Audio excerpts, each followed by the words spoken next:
Behind them was their mother's house, a tin hut. There she was in white, hanging white and blue and pink wash in front of a pale blue tin hovel in the bright African sun. I didn't know what the holy man was doing. I said, "He's an idiot of some kind?" "No," says Bill. "He's a wandering Sherifian pilgrim preaching the gospel of Allah to the children. He's a hombre guerison, a man who prays. They got some hombres guerison in town that wear white robes and go around barefoot in the alleys and don't let no blue jean hoodlums start a fight on the street. He just walks up and stares at them and they scat.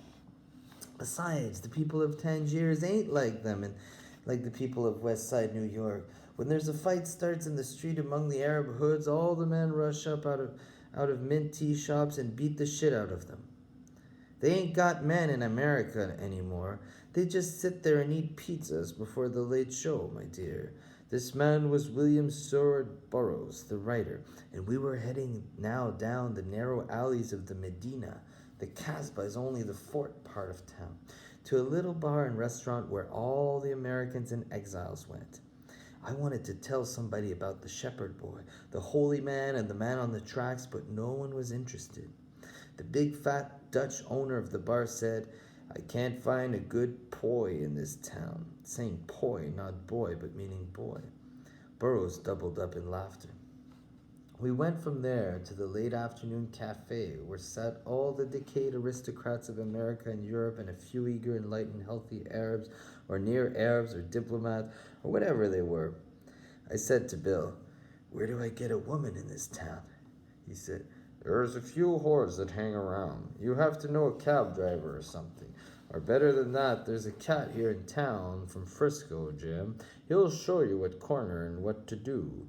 So that night, me and Jim the painter go out and stand on the corner, and sure enough, here come two veiled women with delicate cotton veil over their mouths, and halfway up their noses just their dark eyes, you see, and wearing long flowing robes, and you see their shoes cutting through the robes, and Jim hailed a cab which was waiting there, and off we went to the pad, which was a patio affair, mine, with tile patio overlooking the sea and a Sherifian beacon that turned on, around and around, flashing in my window every now and again as, alone one of the mysterious shrouds, I watched her flip off the shroud and veil and saw standing there a perfect little Mexican, or that is to say Arab, beauty perfect and brown as ye old October grapes, and maybe like the wood of Eben, and turned to me with her lips parted and curious.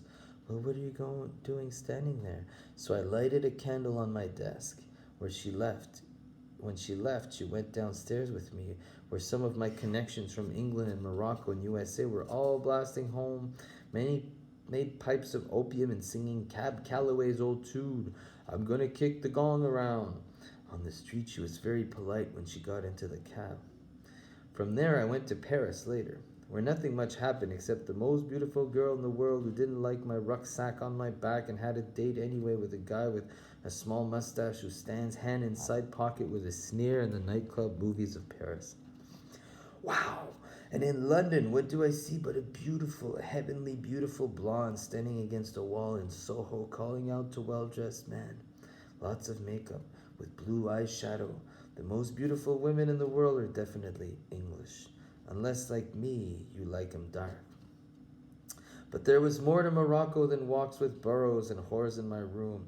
I took long hikes by myself, sipped Cinzano at sidewalk cafes, solitaire, sat on the beach.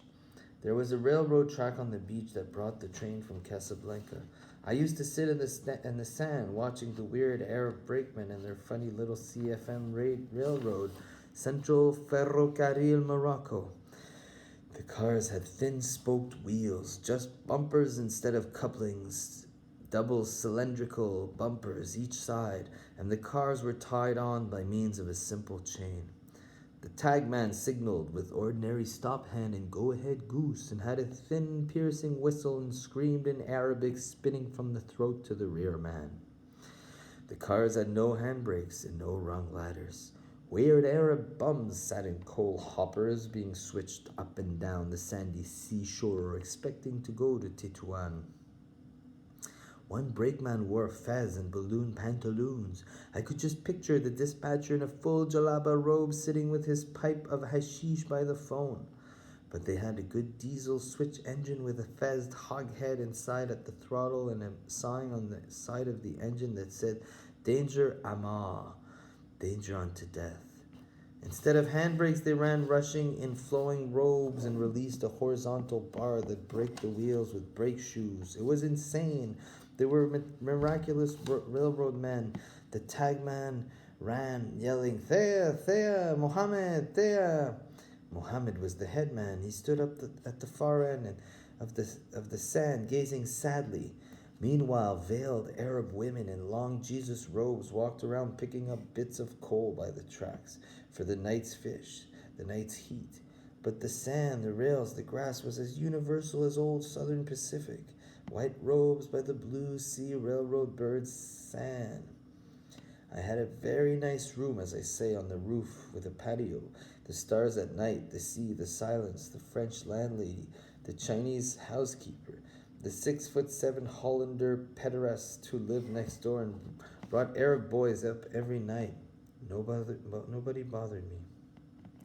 The ferry boat from Tangiers to Algeciras was very sad because it was all lit up so gaily for the terrible business of going to the other shore. In the Medina, I found a hidden Spanish restaurant serving the following menu for 35 cents. 1 glass red wine, shrimp soup with little noodles, pork with red tomato sauce, bread, 1 egg fried, 1 orange on a saucer, and 1 black espresso coffee. I swear on my arm. For the business of writing and sleeping and thinking, I went to the local cool drugstore and bought Sympatina for excitement, Diasan for the codeine dream, and Sonoril for sleep. Meanwhile, Burroughs and I also got some opium from a guy in a red fez in the Soco Chico and made some homemade pipes with old olive oil cans and smoked singing Willie the Moocher, and the next day mixed hash and keef with honey and spices and made big majoun cakes and ate them, chewing with hot tea, and went on long prophetic walks to the fields of little white flowers. One afternoon, high on hashish, I meditated on my sunroof thinking, all things that move are God, and all things that don't move are God. And at this re-utterance of the ancient secret, all things that moved and made noise in the Tangier afternoon seemed to suddenly rejoice, and all things that didn't move seemed pleased. Tangier is a charming, cool, nice city full of marvelous continental restaurants like El Paname and L'Escargot, with mouth-watering cuisine, sweet sleeps, sunshine, and galleries of holy Catholic priests near where I lived who prayed to the sea word every evening. Let there be horizons everywhere. Meanwhile, mad genius Burroughs sat typing, wild-haired, his garden apartment, the following words: motel, motel, motel. Loneliness moans across the continent like fog over still, oily water, tidal rivers, meaning America. America's always rememberable in exile. On Moroccan Independence Day, my big 50-year-old sexy Arab negress maid cleaned my room and folded my filthy unwashed t-shirt neatly on a chair. And yet sometimes Tangiers was unutterably dull, no vibrations. So I'd walk 2 miles along the beach among the ancient rhythmic fishermen who hauled nets in singing gangs with some ancient song along the surf, leaving the fish sloping in sea-eye sand. And sometimes I'd watch the terrific soccer games being played by mad Arab boys in the sand, some of them throwing in scores with backward tosses of their heads to applause of galleries of children. And I'd walk the Maghreb land of huts, which is as lovely as the land of old Mexico, with all those green hills, burros, old trees, gardens. One afternoon I sat in a river bottom that fed into the sea and watched the high tide swelling and higher than my head, and a sudden rainstorm got me to running back along the beach to town like a trotting track star, soaked. Then suddenly on the boulevard of cafes and hotels, the sun came out and illuminated the wet palm trees, and it gave me an old feeling. I had that old feeling. I thought of everybody. Weird town. I sat in the Soco Chico at a cafe table watching the tides go by. A weird Sunday fellahi in Arab land. With you'd expect mystery, white windows and ladies throwing daggers and do see, but by God, the woman up there I saw in a white little veil sitting and peering by a red cross above a little sign that said, Practicante Sanio Permanente TF Numero Cross 9766. The cross being red. Right over a tobacco shop with luggage and pictures where a little bare-legged boy leaned on a counter with a family of wrist-watched Spaniards. Meanwhile, English sailors from the submarines passed trying to get drunker and drunker on Malaga, yet quiet and lost in home regret. Two little Arab hebcats had a brief musical confab, boys of 10, and then parted with a push of arms and wheeling of arms. One boy had a yellow skull cap and a blue zoot suit. The black and white tiles of the outdoor cafe where I sat were soiled by lonely Tangier time. A little bald cropped boy walked by, went to a man at a table near me and said, "Yo!" and the waiter rushed up and scattered him off, shouting, "Yig!" A brown, ragged robed priest sat with me at a table, an hombre guerison, but looked off with hands on lap at brilliant red fez and red girl's sweater and red boy's shirt green scene, dreaming of Sufi. Oh, the poems that a Catholic will get in an Islam land. Holy Sharifian mother blinking by the Black Sea. Did you save the Phoenicians drowning 3,000 years ago? O soft queen of the midnight horses, bless the Moroccan roughlands. For they were Surin hell roughlands, and I found out one day by climbing way up into the Black Hills. First I went down the coast in the sand, where the seagulls all together in a group by the sea were like having a refection at table, a shiny table. At first I thought they were praying. The head gull said grace. Sitting in the seaside sand, I wondered if the microscopic red bugs in it ever met and mated. I tried to count a pinch of sand, knowing there are as many worlds as the sands in all the oceans.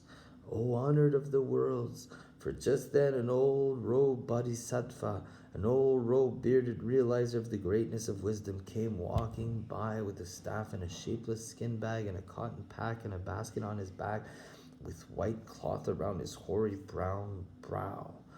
I saw him coming from miles away down the beach, the shrouded Arab by the sea. We didn't even nod to each other. It was too much. We'd known each other too long ago.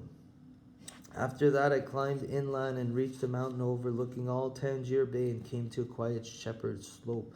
Ah, the honk of asses and moo of sheep up there rejoicing in vales, and the silly happy trills of crazy birds goofing in the solitude of rocks and brush swept by sun heat, swept by sea wind, and all the warm ululations shimmering. Quiet brush and twig huts looking like Upper Nepal. Fierce-looking Arab shepherds went by scowling at me.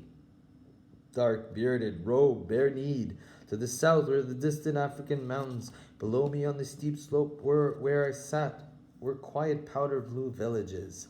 Crickets, sea roar. Peaceful mountain Berber villages on farm settlements. Women with huge bundles of twig on their backs going down the hill. Little girls among browsing bulls. Dry arroyos in the fat green meadowlands. And the Carthaginians have disappeared. When I went down back to the beach in front of Tangier White City, it was night, and I looked at the hill where I lived, all besparkled and thought, and I live up there full of imaginary conceptions. The Arabs were having their Saturday night parade with bagpipes, drums, and trumpets. It put me in the mind of a haiku.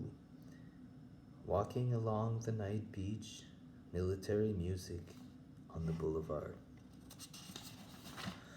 Suddenly one night in Tangier, where, as I say, I'd been somewhat bored, a lovely flute began to blow around 3 o'clock in the morning, and muffled drums beat somewhere in the depths of the Medina.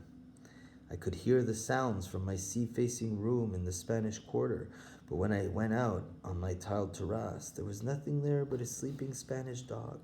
The sounds came from blocks away toward the markets under the Mohammedan stars. It was the beginning of Ramadan, the month-long fast. How sad, because Muhammad had fasted from sunrise to sundown. A whole world would too, because of belief under these stars. Out on the other crook of the bay, the beacon turned and sent its shaft into my terrace. $20 a month. Swung around and swept the Berber hills, where weirder flutes and stranger, deeper drums were blowing, and out into the mouth of the Esperides, in the softening dark that leads to the dawn off the coast of Africa. I suddenly felt sorry that I had already bought my boat ticket to Marseille and was leaving Tangier. If you ever take the packet from Tangier to Marseille, never go fourth class. I thought I was such a clever, world-weary traveler and saving $5, but when I got on the packet the following morning at 7 a.m., a great blue shapeless hulk that had looked so romantic to me steaming around the little Tangier jetty from down the coast Casablanca. I was instantly told to wait with a gang of Arabs, and then after half an hour herded down into the forecastle, a French army barracks. All the bunks were occupied, so I had to sit on the deck and wait another hour. After a few desultory explorations among the stewards, I was told I had not been assigned a bunk, that no arrangements had been made to feed me or anything. I was practically a stowaway. Finally, I saw a bunk no one seemed to be using it and appropriated it, angrily asking the soldier nearby, "Y a quelqu'un ici?" He didn't even bother to answer, just gave me a shrug. Not necessarily a Gaelic shrug, but a great world-weary, life-weary shrug of Europe in general. I was suddenly sorry I was leaving the rather listless but earnest sincerity of the Arab world. The silly tub took off across the Strait of Gibraltar and immediately began to pitch furiously in the long ground swells, probably the worst in the world, and take place off the rock bottom of Spain. It was almost noon by now. After a short meditation on the burlap-covered bunk, I went out to the deck where the soldiers were scheduled to line up with their ration plates, and already half the French army had regurgitated on the deck, and it was impossible to walk across it without slipping. Meanwhile, I noticed that even the third-class passengers at dinner set out for them in their dining room, and that they had rooms in service. I went back to my bunk and pulled out my old camp pack equipment, an aluminum pot and cup and spoon from my rucksack, and waited. The Arabs were still sitting on the floor. The big fat German chief steward, looking like a Prussian bodyguard, came in and announced to the French troops fresh from duty on the hot borders of Algeria to snap to it and do a cleaning job. They stared at him silently, and he went away with his retinue and ratty stewards. At noon, everybody began to stir about and even sing. I saw the soldiers straggling forward with their pans and spoons and followed them. They then advanced with the line to a dirty kitchen pot full of plain boiled beans, which were slopped into my pot after a desultory glance from the scullion, who wondered why my pot looked a little different. But to make the meal a success, I went to the bakery in the bow and gave the fat baker, a Frenchman with a mustache, a tip. And he gave me a beautiful oven-fresh little loaf of bread that with this, I sat on a coil of rope on the bow hatch and ate in the clean winds and actually enjoyed the meal. Off to the port side, Gibraltar Rock was already receding. The waters were getting calmer, and soon it would be lazy afternoon with the ship well into the route towards Sardinia and southern France. And suddenly, as I had had such long daydreams about this trip, all ruined now, of a beautiful glittering voyage on a magnificent packet with red wine and thin-stemmed glasses and jolly Frenchmen and blondes, a little hint of what I was looking for in France, to which I'd never been, came over the public address system, a song called Mademoiselle de Paris, and all the French soldiers on the bow with me sitting protected against the wind behind bulkheads and housings suddenly got romantic looking and began to talk heatedly about their girls at home, and everything suddenly seemed to point to Paris at last. I resolved to walk from Marseille up on Route N8 toward Aix-en-Provence, and then started hitchhiking. I never dreamed that Marseille was such a big town. After getting my passport stamped, I strode across the rail yards, pack on back. The first European I greeted on his home soil was an old handlebar, mustached Frenchman who crossed the tracks with me, but he did not return my happy greeting. Allô, le père! But that was all right. The very cobbles and trolley tracks were paradise for me. The ungraspable springtime France at last. I walked along among those 18th century smoke pot tenements spouting coal smoke, passing a huge garbage wagon with a great workhorse and the driver in a beret and striped polo shirt. An old 1929 Ford suddenly rattled by toward the waterfront, containing four beretted toughs with butts and mouths, like characters in some forgotten French movie of my mind. I went to a kind of bar that was open early Sunday morning, where I sat at a table and drank hot coffee served by a dame in her bathrobe, though no pastries. But I got them across the street in the boulangerie, smelling of crisp, fresh Napoleons and croissants, and ate heartily while reading Paris Soir. And with the music on the radio already announcing news of my eagerness for Paris, sitting there with inexplicable tugging memories as though I'd been born before and lived before in this town, been brothers with someone, and bare trees fuzzing green for spring as I looked out of the window. How old my old life in France, my long old Frenchness seemed. All those names of the shops, épicerie, boucherie, the early morning little stores like those of my French-Canadian home, like Lowell, Massachusetts on a Sunday. Quelle différence! I was very happy suddenly. My plan, seeing the largeness of the city, was to take a bus to Aix and the road north to Avignon and Lyon and Dijon and Sens and Paris. And I figured that tonight I would sleep in the grass en Provence in my sleeping bag, but it turned out different. The bus was marvelous. It was just a local bus and went climbing out of Marseille through tiny communities where you'd see little French fathers puttering in neat gardens as their children came in the front doors with long loaves of bread for breakfast. And the characters that got on and off the bus were so familiar I wished my folks had been there to see them, hear them say, "Bonjour, Madame Dubois. Vous avez été à la messe?" It didn't take long to go to Aix-en-Provence, where I sat at a sidewalk cafe over a couple of vermouths and watched Cézanne trees. And the gay French Sunday, a man going by with pastries and 2-yard-long breads, and sprinkled around the horizon the dull red rooftops and distant blue haze hills attesting to Cézanne's perfect reproduction of the Provençal color. A red he used even in still life apples, a brown red, and backgrounds of dark smoke blue.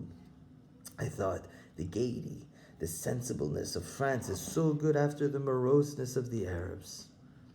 After the vermouths, I went to the Cathedral of Saint-Sophia, which was just a shortcut to the highway, and there, passing an old man with white hair and beret, and all around on the horizon Cézanne's springtime green, which I had forgotten went, with his smoky blue hills and rust-red roof, I cried. I cried in the Cathedral of the Savior to hear the choir boys sing a gorgeous old thing, while angels seemed to be hovering around. I couldn't help myself. I hid behind a pillar from the occasional inquiries, eyes of French families on my huge rucksack, and wiped my eyes, crying even at the sight of the 6th century baptistry, an old Romanesque stone with the hole in the ground still, where so many other infants had been baptized, all with eyes of lucid liquid diamond understanding. I left the church and headed for the road, walked about a mile, disdaining to hitchhike at first, and finally sat by the side of the road on a grassy hill overlooking a pure Cézanne landscape. Little farm roofs and trees and distant blue hills with the suggestions of the type of cliff that is more predominant northward toward Van Gogh's country at Arles. The highway was full of small cars with no room or cyclists. With their hair blowing, I trudged and thumbed hopelessly for 5 miles, then gave it up at Équuz, the first bus stop on the highway. There was no hitchhiking in France I could see.